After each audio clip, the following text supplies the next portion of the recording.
A gente volta a falar sobre os policiais rodoviários que mataram Genivaldo de Jesus Santos em Sergipe. Eles prenderam dentro da viatura, e aí as imagens, ó.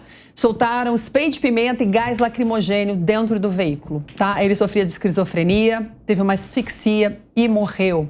A PRF informou que os 3 agentes envolvidos na morte vão permanecer afastados e que a partir de agora a investigação vai ser conduzida por uma força-tarefa de intervenção. O diretor executivo da PRF em Sergipe, Jean Coelho, e o chefe da inteligência, Alain da Mota Rebelo. Eles foram exonerados, só que eles tinham sido indicados para cargos nos Estados Unidos, em Washington, isso em maio, dia 13 de maio, para estudarem lá, ficarem lá por 2 anos em cargos lá. Esse diretor executivo é o segundo na hierarquia da corporação em Sergipe, e aí foi também uma polêmica. Pode voltar para mim? Porque o Porciúncula falou que foi para relaxar o Genivaldo, que os policiais fizeram isso, aí ficou uma polêmica na mesa. Então eu vou voltar para esse assunto, o Capês não está se segurando na cadeira. Começa com você, Capês, por favor. Eu falei assim, eu não vou me referir ao André Porciúncula porque ele não está presente, então quando ele estiver eu debato com ele novamente. Mas eu falei claramente que era uma operação Tabajara, que isso é homicídio doloso, com dolo eventual, duplamente qualificado. O cidadão foi parado na rua e ele não estava cometendo nenhum crime. Ele estava andando de motocicleta sem capacete. E olha como a situação transbordou a ponto de ele ser colocado num compartimento fechado, jogando gás lacrimogênio, que é usado para dispersar multidões até produzir a morte. Eu comentei isso e veja bem, caiu a ficha. Tinha que cair mesmo os responsáveis. O diretor executivo da Polícia Rodoviária Federal, alguém tem que pagar por isso. Aqueles que praticaram o crime têm que responder criminalmente. E o responsável administrativamente pela corporação naquele momento tem que perder o cargo também.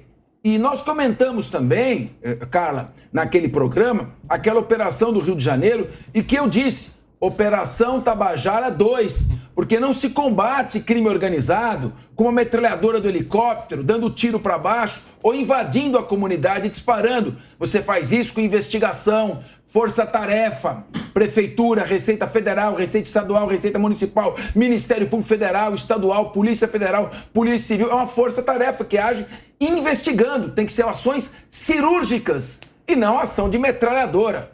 Então, realmente, quero deixar isso claro e parabéns a quem determinou o afastamento. Não que eles sejam responsáveis, mas como estavam na condução da corporação naquele momento, evidentemente tem que haver uma sanção com relação a isso. E espero a investigação criminal e não apenas disciplinar. Foi um homicídio doloso duplamente qualificado. É um assunto polêmico, um assunto difícil de se debater. O André Porciúncula falou que, na verdade, os policiais são mal treinados porque eles dizem que o gás lacrimogênio é de baixa letalidade e não letalidade, que devia ser declarado letal, que devia ter novas aulas e ensinamento para esses policiais de que não se pode usar o gás assim. Liliane Ventura, o que você achou desse caso? Eu comemoro o fato de nós termos isso aqui, ó. É assim que tem que ser. Porque isso só chegou a esse ponto porque alguém gravou. Me causa muita surpresa, espécie, que as pessoas ali assistindo aquilo tudo não se manifestassem. Eu vou dizer uma coisa para vocês. Se eu vejo uma situação daquela acontecendo, eu sou a primeira a ir lá empurrar esses policiais e tomar uma atitude. Eu vi que no entorno, inclusive, teve um sobrinho, alguém que veio e disse: eu vi o meu tio sendo morto. Oi?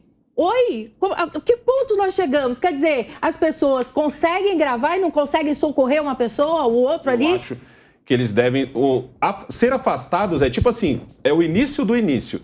Mas ali eu concordo com o Capês, sim, ali foi assassinato, foi um despreparo total ali, eram 3 policiais para segurar um homem só, sendo que, aí vocês têm que entender um outro contexto também. Não fazia nem 15 dias, 2 policiais, certo, também da PRF, foram abordar um cidadão, o cidadão desarmado reagiu a abordagem, os 2 policiais não tiveram preparo para poder imobilizar ele, e vai por mim, imobilizar não é colocar o pé no pescoço dele, depois dele já estar imobilizado, certo? Mas esse homem puxou a arma de um dos policiais e matou os 2. É isso aí.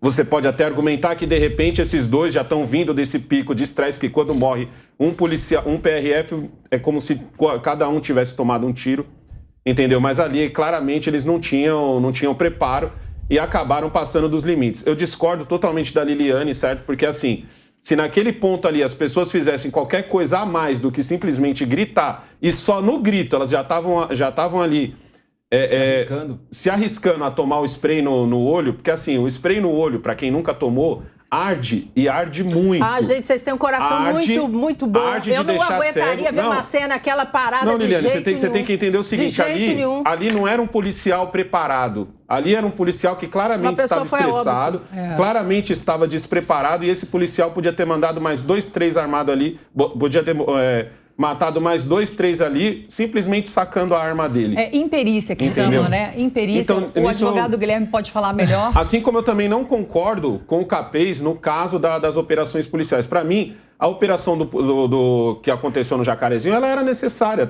Vila Cruzeiro. Desculpa, Jacarezinho também foi. No Jacarezinho também teve, mas essa última foi da Vila Cruzeiro. A da Vila Cruzeiro, em especial, ela teve essa ação porque bandidos estão vindo de todo canto do Brasil se abrigar nos morros do Rio de Janeiro, porque foi proibido há pouco tempo de ter operações policiais nos morros. Mas, em partes, eu concordo totalmente com o Capês também. Os traficantes não começaram essa semana a traficar. Eles já estão lá há muito tempo e não são como aqui em São Paulo. Aqui, eu gosto sempre de fazer esse paralelo, porque o traficante no Rio de Janeiro, ele mostra que ele é um traficante. Aqui em São Paulo, se você andar por qualquer bairro um pouco mais perigoso, você não sabe quem é o traficante. Aqui na Cracolândia, que está aqui do lado, no centro de São Paulo, você não sabe diferenciar quem é o traficante e quem é o usuário. Muito diferente de um traficante do Rio de Janeiro, que ele expõe a arma dele. Ele expõe o fuzil com orgulho. Entendeu? Ele expõe o fuzil dele com orgulho. Hoje em dia, eles estão mais abusados ainda. Eles se filmam. Eles se filmam, inclusive, em ações onde eles querem tomar o outro morro. Eles filmam dizendo que estão chegando. Eles filmam dizendo que já tomaram, certo? Eles filmam mostrando o armamento deles, bem diferente dos outros locais. Então, às vezes, a gente fala... parece que a polícia fez uma coisa maravilhosa. Eles chegaram lá, mataram 22, mas é o seguinte, aposto com você que já tinha 23 na fila. Entendeu? Para tomar o lugar desses 22 que morreram. Esse assunto foi tão polêmico no último programa que a gente fez aqui. Eu já combinei que a gente tem que fazer uma mesa só desse assunto. Vou chamar o Guilherme para falar. Por favor, senhora. Guilherme Amorim, quais são as suas considerações sobre esse caso lá em Sergipe? Carla, eu quero trazer uma consideração complementar que é a seguinte. Eu sempre gosto de olhar o que diz a Constituição Federal. A Constituição Federal sobre a Polícia Rodoviária Federal, porque se nós olharmos as imagens... A imagem mostra um carro da Polícia Rodoviária Federal e mostra policiais rodoviários federais. E aí a gente se pergunta assim, mas o que policial rodoviário federal estava fazendo em relação ao Genivaldo? Mas por que policial rodoviário federal? E a gente lê a Constituição Federal e diz o seguinte, a Polícia Rodoviária Federal, órgão permanente, organizado e mantido pela União, estruturado em carreira, destina-se na forma da lei ao patrulhamento ostensivo das rodovias federais. Ali não se trata de patrulhamento ostensivo das rodovias federais. Então por que ele estava, aqueles policiais estavam ali abordando... Tudo errado. O que foi, Guilherme? Acontece? Só para te contextualizar. Ele estava sem capacete, tá? Mas não estava em rodovia abordaram... federal. Ali trata-se de um convênio, assinado por um ato normativo inferior que permite essa operação conjunta da Polícia Rodoviária Federal com as forças policiais da cidade. Inclusive, há uma ilegalidade nessa operação institucional. Para você ver, Carla, como as nossas forças de segurança estão mal estruturadas do ponto de vista institucional. Não é só um problema de imperícia e abuso de autoridade. É como se tivesse pouco policial e trouxeram eles. Não é só um problema de formação, não é só um problema de treinamento, não é só um problema de padronização das abordagens, não é só um problema de equipamento, não é só um problema de estruturação de carreira, é um problema de como essas questões estão chegando para a segurança final dos cidadãos. Porque o que era para ser uma abordagem corriqueira, tranquila, de organização, vamos dizer assim, das vias secundárias, viárias, se transformou em mais uma fatalidade. Qual era a cor do Genivaldo? O telespectador que está em casa consegue enxergar bem a cor do Genivaldo. Ou seja, a ação toda é prova dessa discussão que a gente não pode escapar sobre essa proposta que está nessa DPF, que falávamos mais cedo, de propor uma discussão mais ampla sobre estado de coisas inconstitucional, que é sobre uma política de Estado, e não do governo passageiro que está aqui há 4 anos ou que vai ficar 8, sabe, que depois muda para um outro governo de uma outra sigla. É uma discussão mais que transcende as siglas partidárias. É uma discussão da qual a sociedade brasileira não pode escapar. Guilherme, qual a cor dos policiais? Então, mas você percebe? Os policiais joga também... a carta do racismo estrutural. Não Quer dá, sempre essa carta não que dá, tá policiais não dá, também. Joga a carta, não dá. tira a carta do bolso. Mas eu acho que nós precisamos enfrentar isso, né?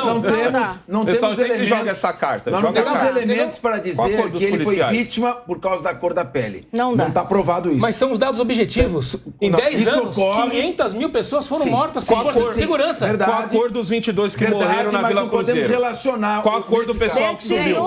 Só uma pergunta, A cor do pessoal que subiu. desse número que você apresentou dos negros mortos, você inclui os policiais também? Porque só para um dado importante... eu tenho o número dos Guilherme, policiais. parece que a mediadora quer mediar. Eu tenho o número dos A policiais. mediadora quer mediar. Olha, Pessoas Cabeça tá negras, defendendo. eu vou te responder, Tem Liliane. policiais negros. Pessoas negras representam 62,7% dos policiais assassinados.